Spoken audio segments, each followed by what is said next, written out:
Sabi ko noon, ayaw ko nang umibig pa, lalo na nung iniwan nung taong minahal ko ng sobra. Bakit ganon?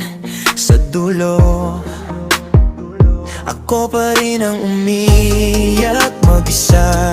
Tinodo ko ang puso pero parang kulang pa rin sa kanya. Akala ko tapos na, sarado na ang pinto ko sa ligaya. Pero may lugar pala na kayang ayusin ang wasak na nadarama. Pagpasok ko sa love clinic, parang gumaan ang puso kong sugatan. Dahan-dahan napawi ang kirot ng lahat ng naranasan. Sa love clinic ko nadama ang tunay na yakap, tunay na halaga. Napatanto ko, ang sarap palang mabuhay kapag minahal ka ng tapat at buo katanggap. Bakit ganun?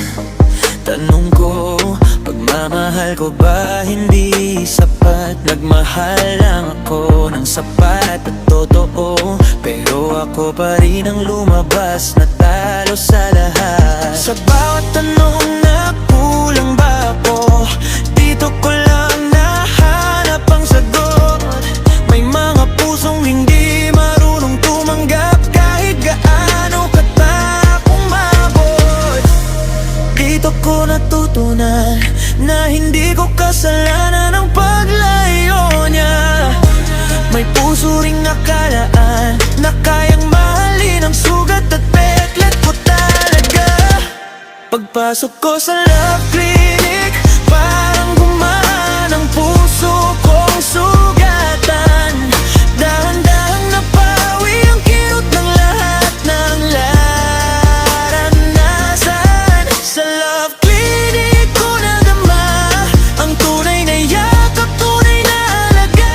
Natatanto ko, ang sarap palang mabuhay kapag minahal ka ng tapat at buo katanggap. Dito ko natutunan, unahin ko rin minsan sarili, na kaya kong umibig nang hindi na ko durog sa huli.